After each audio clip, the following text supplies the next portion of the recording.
But I think we've left one of the most important panels, which is funding of public goods. Lots of organizations are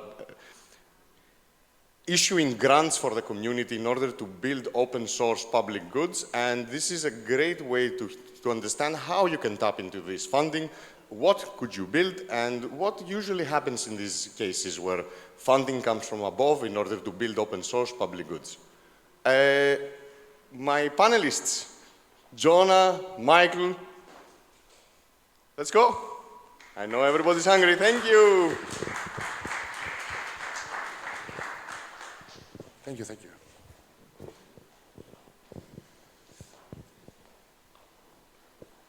Please. Thank you. Welcome. So, how do we fund public goods? This is a very important conversation, and throughout the blockchain ecosystems, throughout any kind of blockchain that we are, there is a prevailing situation where we have an entity, an organization, whether it be the Solana Foundation, whether it be Consensus, or other smaller entities of every size, that they provide funds and support to people, builders, and projects throughout the ecosystems, throughout their ecosystems, to keep pursuing and building all the cool stuff and the tools and whatever the community in the ecosystem needs in order to grow and scale. So our discussion, and it's a very important one, I think, is what happens when these public entities move forward and they stop supporting because they were not supposed to support an ecosystem for like an horizon of 10, 20 years. And that's the spirit of decentralization as well. They should at some point stop and hand over the reins to the community. So I would really like to hear your opinions about that, and how do you think it's the best way that we move forward after that? And perhaps give a very short introduction of yourselves and what you're doing on that particular aspect. Let's start with you, Jawna. Okay, thank you. It's a very good question, and I think it's a deep question, just in the spirit of time. So I'm Jawna Standish. I'm with AthensDAO, Keras Labs, and a couple of other projects.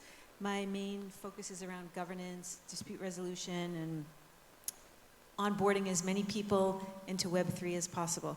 So to answer your question, I think it depends on, when you say like the time horizon of a public good, I think that comes down to like what is the mission, the vision, and the values of this project.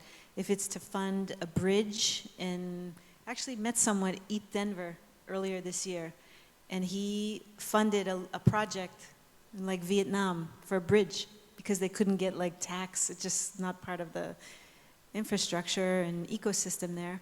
I think you need to put some boundaries around how long it's going to exist, how you're going to, in effect, tax people to use it, right? And are you going to discriminate against those that didn't participate in the funding? Because that's always something that is a point of contention. But as far as like what's the answer for how best to do this, I don't have the answer, except I think we will need to see more and more projects in the real world succeed at this, like whether it's for pharmaceuticals, making them available, like real world projects that are not necessarily, I love DeFi, I love liquid staking, all of that, but I mean like very basic things that our mothers understand. I think until we get there, this is still like a very high-tech group. Yeah, that's true. And solving real-world problems, that's something that we want to manage to do, and we want to break through the barrier of the real world as much as possible in order to grow and onboard the first billion users and whatnot. Michael, Marinate is big on decentralization, wonderful work throughout the ecosystem. What are your thoughts about, let's say, when Solana Foundation eventually stops funding and stops giving funds for grants for things to be built in the ecosystem, what should we do? And what are the next steps that we should take, and what should we start planning now before that day comes? Yeah, that's a great and loaded question for sure. So hey everybody, I'm Michael. I'm with Marinate. I work for Marinate. So the Marinate DAO tries to decentralize Solana through automated staking. And actually, we've been around for more than 2 years, and we started thanks to those grants from Solana Foundation and Serum back then. So we rejected any VC money at the very, very start and took this, I believe it was like $80,000 worth of grant. So we had like enough money to run for 6 months, and then at the end of month 6, either we make it or not. So I think those grants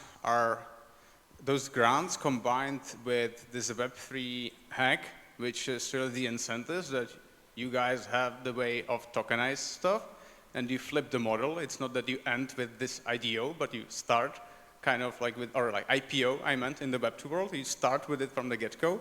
So I think this is just a huge hack where I would like welcome you to think about, do you really need this external VC funding?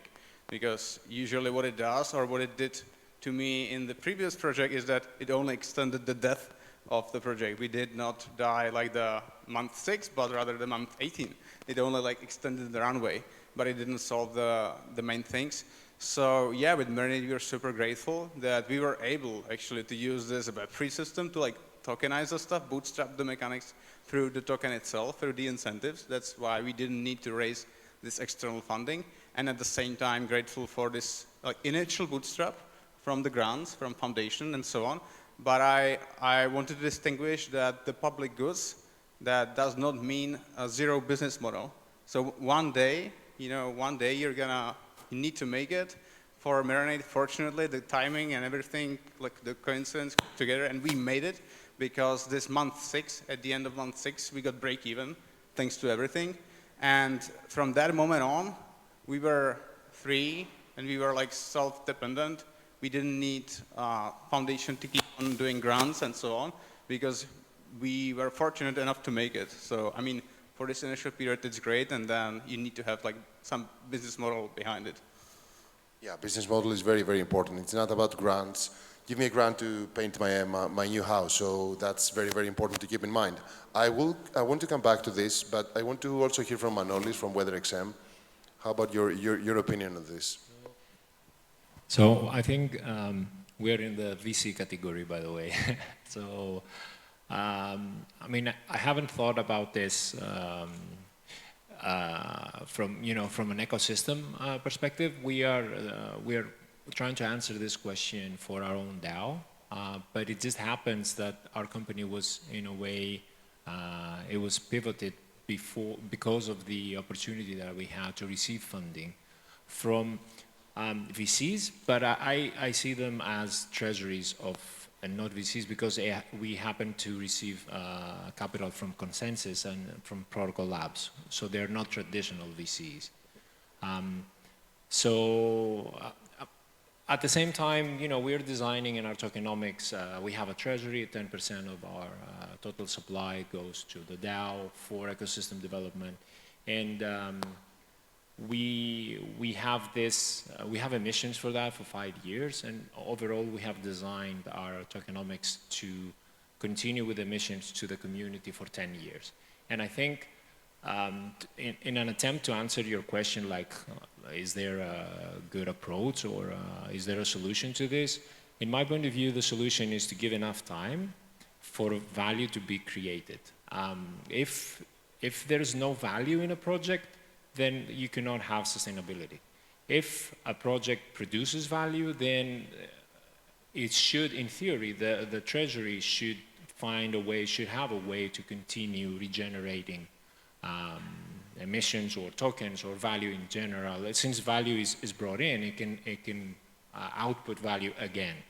It might be a matter of time. You might need a couple of years, or you might need a couple of months, like in your case. But if value is generated, then that's a good starting point to solve this problem.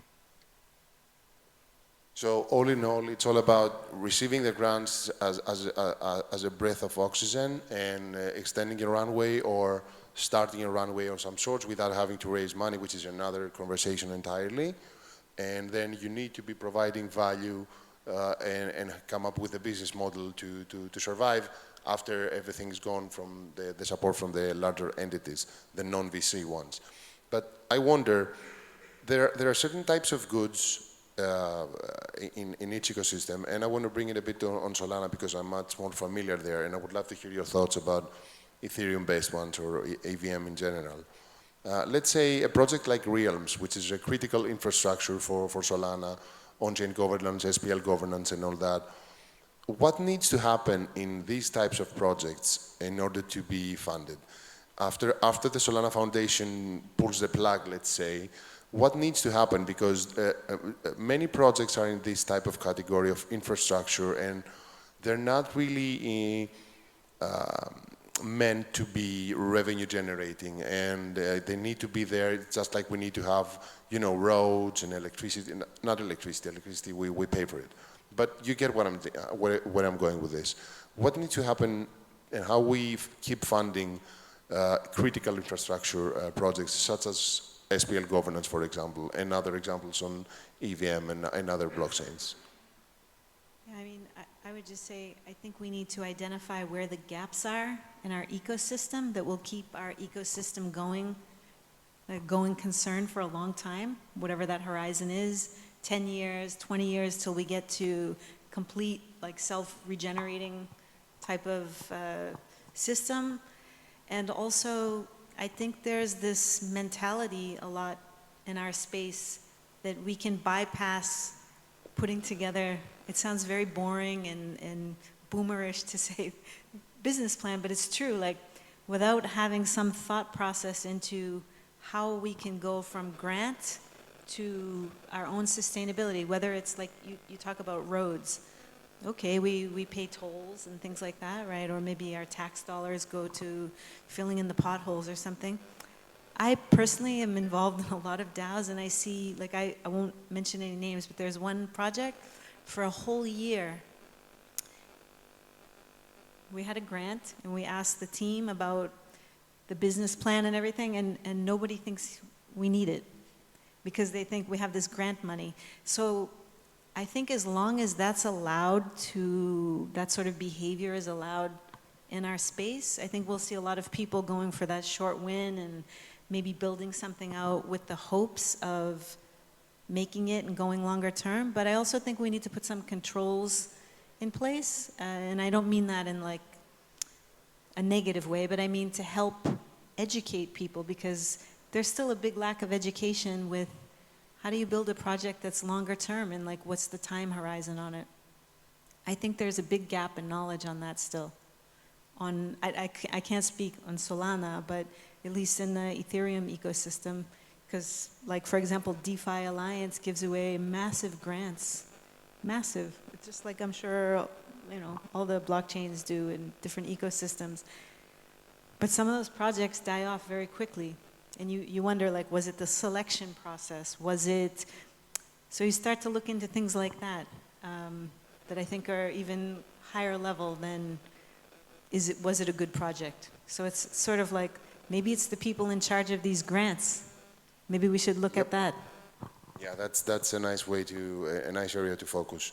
Michael, what about you? What do you think? Yeah, I've been thinking about the Realms example that you set out.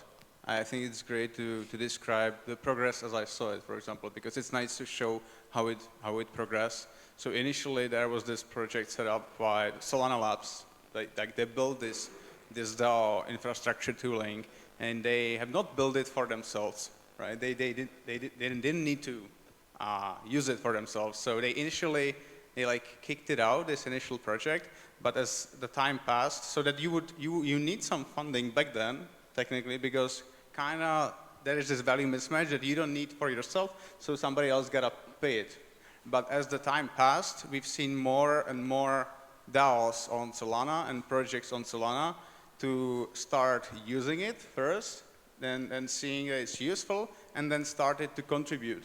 So as the time passed, I would think that there is like less and less involvement from the Solana Labs part, and more involvement from the ecosystem projects, so that instead of like paying the resources have changed. Instead of money, you're using now your time or internal resources, you know, like workload from your own team. And the ecosystem projects they dedicated some resources on their own to keep the project progressing, to keep it developing. So for example, now even the Discord community, you know, the Dean's List has been running it and running support and doing stuff there. So it's not this initial Solana Labs team anymore. It's those that are using it and those take care of it, they own it and they progress it and they take it to the like next chapters. And that's like how the transfer it's made.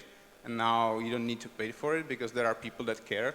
They are using it, they have value in it, and they progress it by themselves. So that I think is a natural organic flow for public goods such as these. For sure, for sure. Manolis?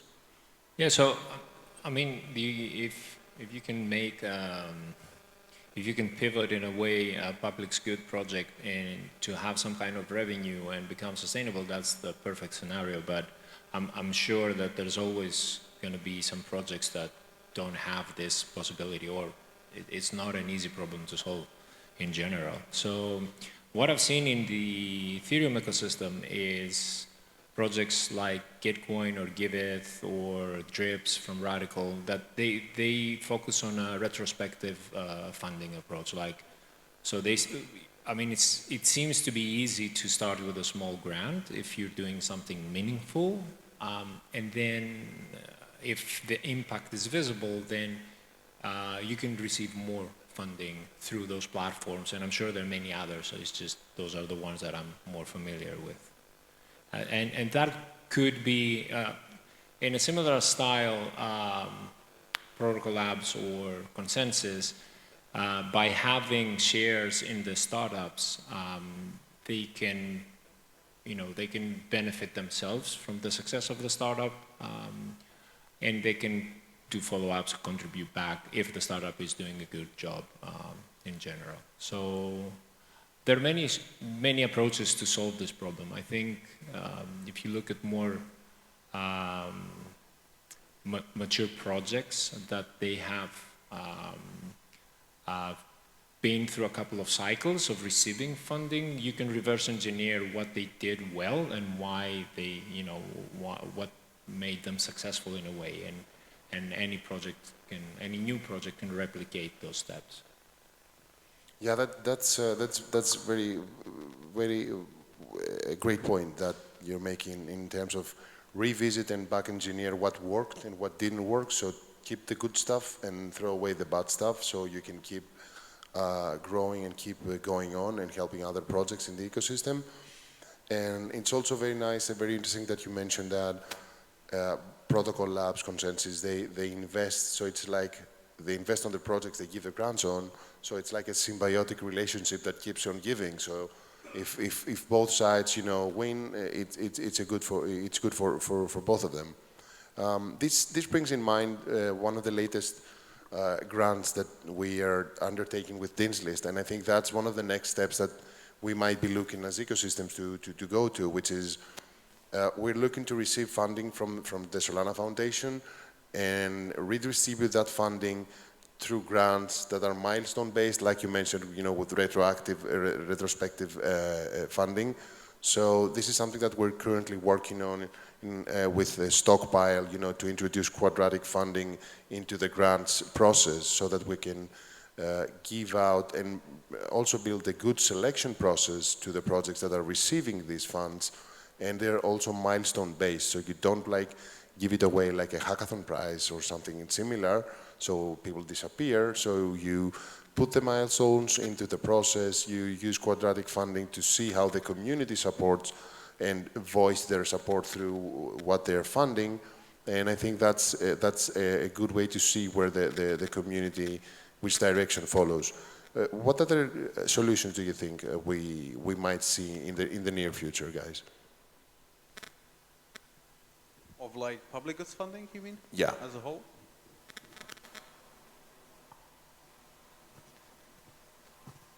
Yeah, I was going to say a popular one that I was involved in one a couple of years ago, and then we lost our funding. It was with Harmony Network, and it was a carbon credit program. I think we'll start to see blue energy, carbon credit, and bring these types of projects to the masses. But I like what, same thing like Giveth and Gitcoin, and there's this sort of unofficial trend within the Ethereum ecosystem that people say, oh, every month or every quarter I'll give whatever it is, whatever you have, $5, $10. And you start to see this sort of trend of a lot of people doing this, and I think it helps. It's like rising tide lifts all boats, and we all want our communities to have successful projects, right? Because it sort of validates what we're all doing. So for me, the carbon credit and the blue energy, I think those are sort of massive that touch a lot of people. And then there are just going to be projects that, like what WeatherXM is doing. I think that's a tremendous project, and that's something that like governments and militaries used to manage, and I think there'll be more of that. I just can't think of amazing examples right now. I think that's a fantastic one. I think Gitcoin is famous for the capital allocation that they've done, and if I'm not mistaken, they are somewhere in the range of 80 millions. They have forwarded 80 millions to projects and communities in the form of grants, donations. But if you look at the global public funding goods market, I'm sure it's multiple billions worldwide. So what that means is that, you know, there's a lot of capital out there that is probably wasted with ineffective, inefficient, old school government traditional approaches that benefits people in a very small way, and it just, you know, it gets lost in these inefficiencies that typical governments have. So going back to your question, like what can we do, then I think we need to come up with new ways, new mechanisms, or improve the ones we already have in the Web3 space to attract more capital from the Web2 world, essentially. Because it's obvious to me, and I assume to most of the people here, that the capital allocation through Web3 mechanisms can be more efficient, more effective. At least it has transparency. You can see where it went and what was the impact. Yep, these are very, very important takeaways, and I love the fact that we see that public goods, the secret into solving the funding of public goods lays within the community, giving back to itself, lays into creating value and monitoring that value, and always improve and iterate on the systems that we can check the milestones, depending on the funds that we send, and also how we can unlock and untap funding from greater businesses and sectors outside crypto, that they can come and grow the space further. So I love this talk. I know we need to keep it short because everybody is very hungry and very tired. I think we could go on forever. Thank you guys so much for your time. Let's continue the discussion both with the audience over pizzas in the room next door. And that concludes our last panel for AthensDAO. Thank you so much, guys.